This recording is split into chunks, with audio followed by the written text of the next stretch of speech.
so this was truly an opportunity to not only show some goodness from the community, I mean, from some folk that did not have to do anything, but to just show that we are a community, and the least we can do is come to the aid of young people, particularly someone as young as Joseph, when things of this nature happen in the community.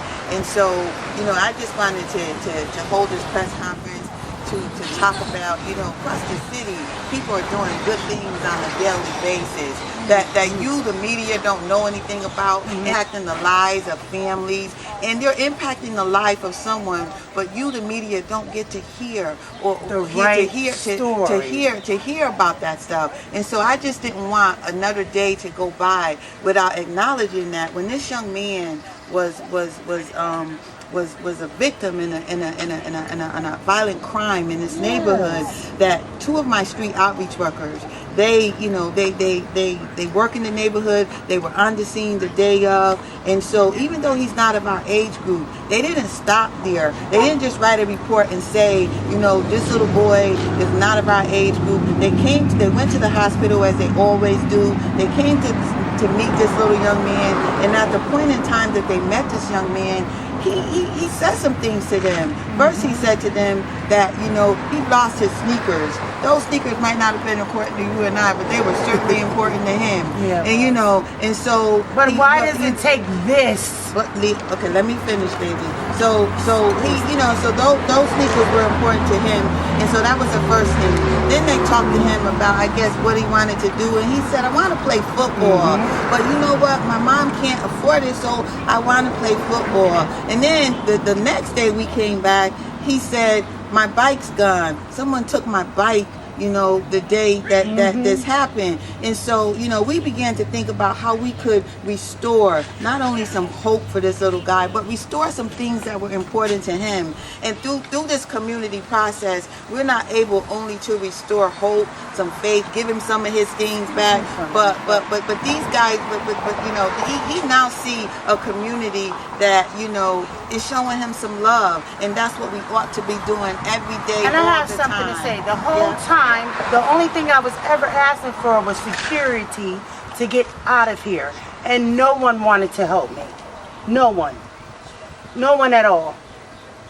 When you say you asked, I asked so many, the state, everyone, just for security to help me get out of here, and no one wanted to help me.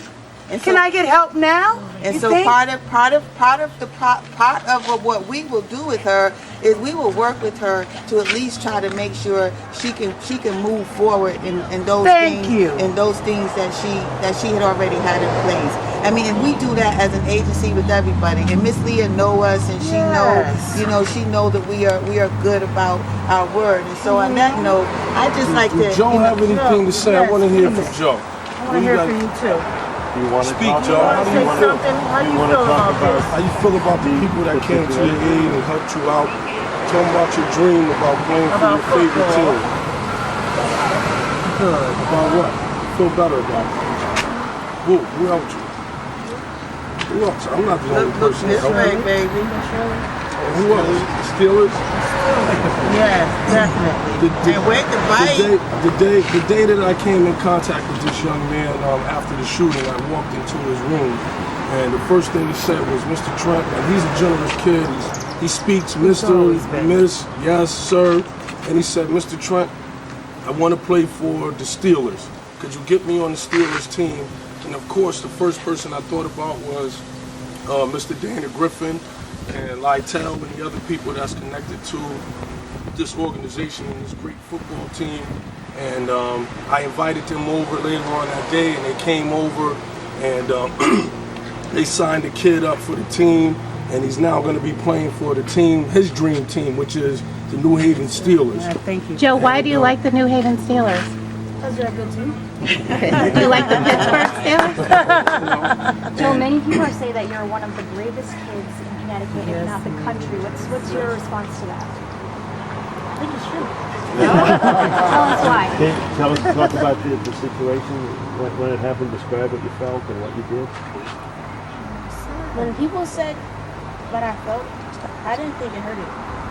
a strong kid. He's very Strong, courageous. very strong. And I also want to take the moment to thank Walmart, Mr. Rob Davis. Yes, and I because thank everyone. I went to Walmart after he explained to me that he lost his bike after the shooting. Me and William Outlaw, who's also a New Haven outreach worker, went to Walmart.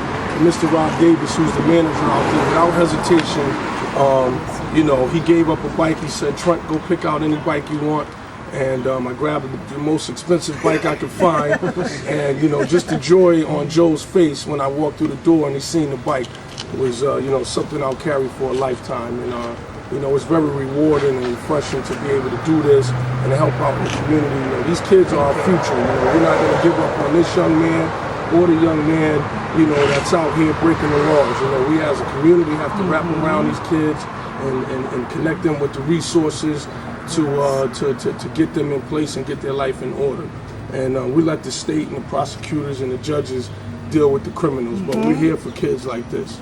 Joe, how did you get through it? How did you know, there are a lot of people that said they wouldn't be able to, they would be, you know, feeling horrible about it. How did you do it? That's right. And Modell's also gave you guys some stuff, right?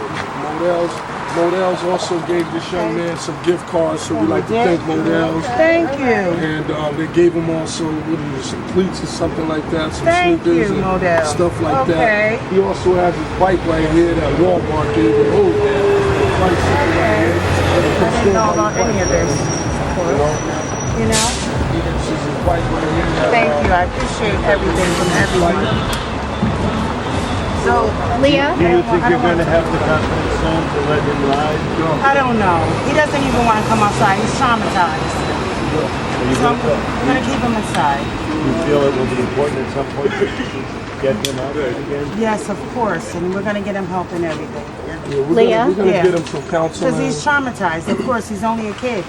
Leah? Yes. Are you taking steps to try to get out of the neighborhood? I'm trying, but I need help, honey. Okay, are they somebody going to help you? Who knows? Okay. I need help. Why did you want to get out of the neighborhood? Because they've been shooting over here. Okay. This has been, you know, this is something that, and I've been asking for help from everybody, and no one has given me help. That's it. I don't want to